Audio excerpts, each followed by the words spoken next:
Hello friends, welcome to our channel. तर जसं की तुम्हाला माहितीच आहे की पुण्याची म्हाडाची 4186 घराची भव्य सोडत ही निघाली आहे व त्याची अंतिम तारीख ही 20 नोव्हेंबर आहे आणि EMD भरण्याची अंतिम तारीख ही 21 नोव्हेंबर आहे. तरीही जर तुम्ही अर्ज केला नसाल तर येथे नक्की करा व EMD अमाउंट ही भरून टाका. अर्थातच शेवटच्या दिवशी किंवा लास्ट मिनिट रश नको होण्यासाठी तुम्ही हे आधीच भरून टाका. माझ्या मते तरी ही डेट काही अंशतः वाढू शकते कारण निवडणुकीचे वातावरण आहे. तरीही तुम्ही जर तुमच्याकडे पैसे असेल EMD अमाउंटची रक्कम आली असेल तर थोड्या दिवस काटकसर करून ही अमाउंट भरून टाका आणि तुमच्या स्वप्नातलं घर तुम्हाला ह्यावेळेस मिळो अशी मी प्रार्थना करतो. तर आजच्या व्हिडिओमध्ये आपण पुण्यातील व अर्थातच वाकड या प्रशस्त एरियामधील फ्लॅट म्हणजे अर्थातच प्रोजेक्ट तो आहे scheme code 921 the camellia phase 1 Wakad. हा प्रथमच ह्या लॉटरीमध्ये आला आहे आणि याची भव्य सोडत अर्थातच 34 फ्लॅट येथे आहे आणि याची कॉस्टिंग तुम्हाला जाणार आहे 20,47,500 पर्यंत प्लस इन्फ्रा चार्जेस आणि स्टॅम्प ड्युटी प्लस रजिस्ट्रेशन. माझ्या मते येथे इन्फ्रा चार्जेस हे 3 ते 4 लाखापर्यंत असणार आहे आणि स्टॅम्प ड्युटी अर्थातच पुण्यातील सध्याची स्टॅम्प ड्युटी ही 7% एवढी आहे प्लस रजिस्ट्रेशन जे की 1% किंवा 30,000 इतके असते ते तुम्हाला भरावे लागेल at the time of stamp duty registration अर्थातच तुमच्या नावावर जो जेव्हा तुम्ही फ्लॅट करसाल त्यावेळेस. तर येथे कॅटेगरीज आपण बघू शकतो की सर्वच कॅटेगरीमध्ये येथे फ्लॅट आहेत. ओके, तर तुम्ही येथे अप्लाय करू शकता. याची EMD अमाऊंट 20,000 प्लस 729 ही नॉन रिफंडेबल अमाऊंट जी म्हाडासाठी रजिस्ट्रेशनसाठी आपण भरतो. हा याचा रेरा क्रमांक आहे. तर ह्या प्रोजेक्टला जसं की आपण बघू शकतो कसलंही लिटिगेशन नाही. अर्थातच हे वाकड एक चांगल्या एरियामध्ये आहे. बाजूलाच राहुल इंटरनॅशनल हे स्कूल आहे. येथे फ्लॅट तब्बल 34 दिलेले आहे. म्हणजेच तुमची लागण्याचेही चान्सेस जास्त वाढतात. येथे बाल्कनी आहे का तर नो. एका म्हणजे एका फ्लोअरला 4 फ्लॅट आहेत. त्यातील एका फ्लोअरला बाल्कनी आहे. तर ते आपण पुढे बघूयाच. तरीही याची कॉस्टिंग 20,47,000 पर्यंत जाते. आणि याचं बजेशन अर्थातच जून 2026.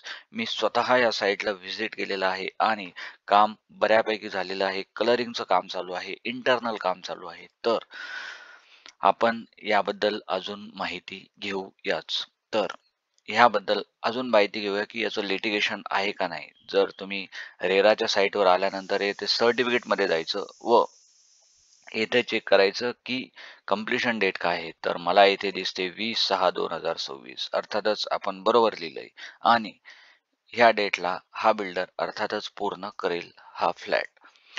अजून बघूया येथे लिटिगेशनची कसं आहे. तर रेराच्या साईटवर आल्यानंतर तुम्हाला लिटिगेशन हे सर्च करायचं तर इथं आहे नो. अर्थातच तुम्ही येथे अप्लाय करू शकता. तर अजून माहिती बघूया जसं की याची लेआउट काय असेल. तर हा पूर्ण प्रोजेक्ट आहे. इकडून रोड जाणार आहे. येथे कमर्शियल त्यांचं होणार आहे आणि हे जे येल्लो दिसतंय हे आहे म्हाडाचे फ्लॅट. मग अर्थातच हे सी बिल्डिंग मध्ये आहे. बाकीचे A, B, C, D ही बिल्डरची प्रायव्हेट फ्लॅट्स आहेत. तर तुम्ही टॉप व्ह्यूने बघू शकता जसं की ही A बिल्डिंग, ही B बिल्डिंग, ही C. अर्थातच हा मास्टर प्लॅन आहे टॉप व्ह्यूचा. अर्थातच येथे त्यांनी टॉप फ्लोअरला सुद्धा काही अमेनिटीज दिलेले आहेत. ही C बिल्डिंग जसं की यामध्ये म्हाडाचे फ्लॅट आहेत आणि ही डी बिल्डिंग फ्युचरमध्ये बनणार आहे आणि प्रपोज बिल्डिंग इंडस्ट्रियल ऑफिस अर्थातच एक IT ऑफिस किंवा काहीतरी येथे येऊ शकते. आणि सध्याचं सेल्स ऑफिस इथं आहे आणि येथे त्यांच्या अमेनिटीज त्यांनी दिल्या आहेत. त्या पार्किंगच्या वरच्या फ्लोअरला अर्थात सेकंड फ्लोअरला हे आहे. तर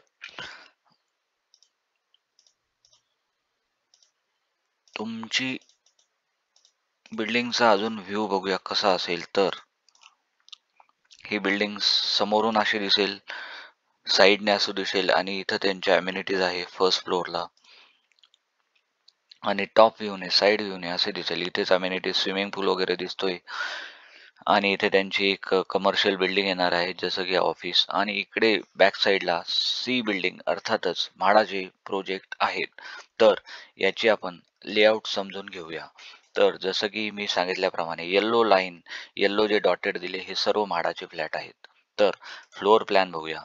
जसं की येथे दिल्याप्रमाणे 4, 5, 6, 8, 9, 10, 11 ओके आणि हा 7 फ्लोअरला अर्थातच रिफ्युजी पण असते आणि तिथे काही म्हाडाचे फ्लॅट सुद्धा आहे.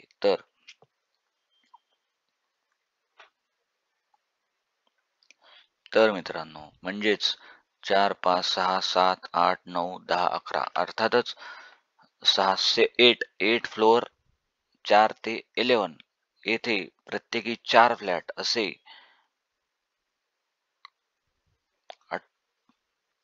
32 आणि रिफ्युजी एरियाचा असे 34 फ्लॅट यांनी येथे दिले आहेत. तर एका फ्लॅटचा फ्लोअर प्लॅन समजून घेऊया. हे थोडं क्लिअर नाहीये अपलोड करतानाच यांनी, तरीही मला जसं जमेल तसं मी योग्य पद्धतीने तुम्हाला समजून सांगतो. येथे डोअर आहे, येथे डोअर आहे आणि थोडं झूम आउट केल्यानंतर ही एक लिफ्ट आणि ही लॉबी परत इकडून डोअर आणि इकडून डोअर असे 4 फ्लॅट प्रत्येक फ्लोअरला म्हाडाचे आहे सी विंग मध्ये. तर एका फ्लोअर प्लॅन बघून घेऊया. जसं की तुम्ही डोअर मध्ये इनसाइड असाल तर इथे थोडीशी जागा आहे आणि इकडे किचन आहे. नंतर इकडे लिव्हिंग आहे. तर लिव्हिंग आहे 3.13 इंटू 5 ओके फारच 5.90 अर्थात ही स्पेस फार मोठी आहे. 5.9 अर्थातच त्याला 1 foot 1 metre is equal to 3.28 जसं की 1 metre equal to metre to foot असं करू. मीटर टू फूट अर्थातच तुम्हाला हे क्लिअर होईल. तर हे किती असतं 3.28 तर यांनी किती दिलं आता 3 तर आणि 5 अर्थातच 16. तर हे समजून घ्या की 3 ने भागा 3 ने गुणाकार करा अर्थातच 3 इंटू 3 3.13 अर्थातच 10/15 किंवा 16चा लिव्हिंग असेल. बेडरूम 3 इंटू 3.50 अर्थातच 10/11 ची बेडरूम असेल आणि इकडे तुम्हाला बाथरूम आणि टॉयलेट सेपरेट दिला आहे ते योग्य चांगलं आहे. आणि किचन किचन ही 7/7 चं किचन पकडा तरी हा एक डिसेंट 1 BHK ओके फ्लॅट वाटतोय मला. आणि अजून एखादा याचा एक बघूया. जसं की लिव्हिंग सेम 15 किंवा 16/10-11 न बेडरूम 10/11 आणि किचन सुद्धा 7/7. तर हे दोन फ्लॅट सिमिलर आहे आणि इकडे जर बघूया तर हा फ्लॅट 5 इंटू 3 अर्थातच सेम 16/10 किंवा 11 आणि ह्या सिरीज बघा 513 नंबरचा. इकडे बघा फ्लॅटचा नंबर काय आहे तर 5 नंबर 6 नंबर आणि इकडला एक ज्याला की मला तरी वाटते येथे बाल्कनी आहे. तर हे बघा मित्रांनो 5/3 लिव्हिंग इकडेच किचन 7/7 आणि थोडी बाल्कनी म्हणजे 3 ते 4 फुटाची बाल्कनी इथे त्यांनी दिली आहे. तर आणि 10/11चा बेडरूम. तर अशा प्रकारे हे 4 फ्लॅट आणि इथे लिफ्ट बघूया कुठे. तर लिफ्ट आहे 1, 2 लिफ्ट समोरच आणि इकडल्या साईडला पण जसं की आपण बघतो इथे वॉल दिसते म्हणजे तुम्हाला इकडे एंट्री करण्याचे चान्सेस नाही आहे कारण ही बी बिल्डिंग मध्ये जाते माझ्या तरी मते. कारण इथे पूर्ण वॉल दिसते मला पण red red line okay wing C okay. तर माझ्या तरी मते इथे एक वॉल तसं नसेल तर तुम्ही इकडल्या लिफ्ट ही वापरू शकता. इकडे 2 लिफ्ट आहे आणि इकडे 2 लिफ्ट आहे. जरी वॉल नसेल तर. तर मित्रांनो हा एक डिसेंट प्लॅन म्हणजे अर्थातच 4 फ्लॅट दिले आहेत एका फ्लोअरला म्हाडाचे. ते बी 4 ते 11 या फ्लोअर प्लॅनमध्ये आणि 3 ला बाल्कनी नाही आहे आणि 1 ला बाल्कनी आहे छोटीशी. तीही 3 फूट. तरी हा एक डिसेंट प्लॅन वाटतोय मला योग्य साईडने जर आणि साइड व्ह्यूने बघू शकता तुम्ही ही 15 फ्लोअरची बिल्डिंग आहे आणि 4 ते 11 फ्लोअरमध्ये तुम्हाला म्हाडाचे फ्लॅट देण्यात आले आहेत. तर याची पार्किंग बद्दल अजून माहिती घेऊया. जसं की हे बघा 1 to 15 basement, ground, podium 1, podium 2. Podium 1, podium 2 अर्थातच हे पार्किंग आहे आणि अजून याची माहिती घेऊया.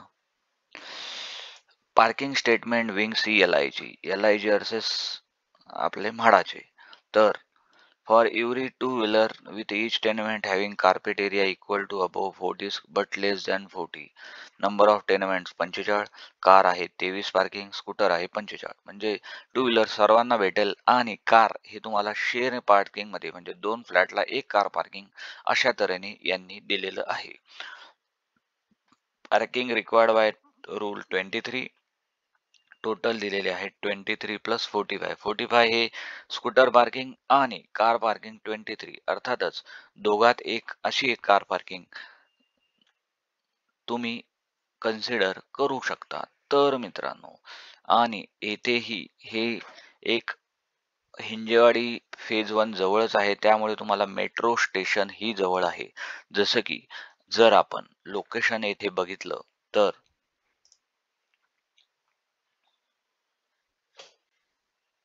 डायरेक्शन आणि हे कॅमेलिया फेज 1 चं ऑफिस आहे. इथे हिंजेवाडी फेज 1 हिंजेवाडी चौक टाकूया जे सर्वांनाच माहिती आहे. हिंजेवाडी पोलीस चौकी.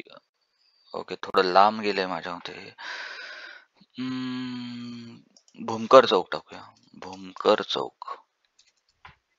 ओके तर तुम्ही बघू शकता मित्रांनो हे भूमकर चौक आहे इथे आणि इथून असं सरळ आल्यानंतर हिंजेवाडी फेज 1 कडे जाणाऱ्या रस्त्याला हा प्रोजेक्ट आहे.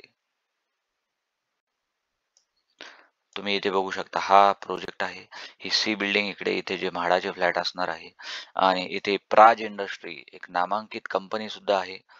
I T company I T किंवा मेकॅनिकल कंपनी जेथे की डिझाईन वगैरे होत असते आणि इथेच राहुल इंटरनॅशनल स्कूल हेही एक टॉपचे स्कूल आहे. हेही बाजूलाच आहे. तर आणि अजून इकडे हिंजेवाडी फेज 1 कडे जाताना हे हनुमान मंदिर हिंजेवाडी आणि हे हिंजेवाडी फेज 1 अर्थातच येथे एक स्मशानभूमी सुद्धा आहे. जर ही हिंजेवाडी गाव स्मशानभूमी तर हिंजेवाडी स्मशानभूमीच्या 1 किलोमीटर अंतरातच हाही प्रोजेक्ट आहे. हा निगेटिव्ह पॉइंट सुद्धा असू शकतो. पण आता शहरीकरण एवढं झालं आहे की काय स्मशानभूमी आणि काय मंदिर आणि काय सगळं एकच झालं आहे. याच्या पुढेच मंदिर सुद्धा आहे विठ्ठल रुक्मिणीचं. तर हे एक निगेटिव्ह पॉइंट आहे. तरी तुम्ही येथे अप्लाय करू शकता कारण याला जाण्या येण्याचे भरपूर मार्ग आहे. असं नाही की स्मशानभूमी आहे की फारच वाईट आहे. तर ठीक आहे सर्वांना कधी ना कधी जायचंच आहे. तरीही हा एक चांगला प्रोजेक्ट आहे माझ्या तरी मते. तुम्ही येथे नक्कीच अप्लाय करू शकता कारण लिटिगेशन नाही आहे. तब्बल 34 फ्लॅट आहे. 1 BHK आहे. बाल्कनी एका फ्लॅटला आहे बाकीच्या 3ला नाहीये. Costing 20,47,000 plus stamp duty plus registration plus infra charges. Infra charges हा बिल्डर 3 ते 4 लाख पर्यंत घेऊ शकतो आणि येथेही घेऊ शकतो. पोझिशन जून 2026 अर्थातच पुढच्या 6 महिन्यामध्ये तुम्हाला लॉटरी लागल्यानंतर हा प्रोजेक्ट भेटू शकतो. हा रेरा नंबर. तरी तुम्हाला काय वाटतं या प्रोजेक्ट बद्दल नक्की कळवा आणि नवीन व्हिडिओमध्ये अजून नवीन प्रोजेक्ट बद्दल माहिती घेऊया. तरी सध्या तरी इथेच थांबूया. चॅनलला सबस्क्राईब करा. तरी धन्यवाद.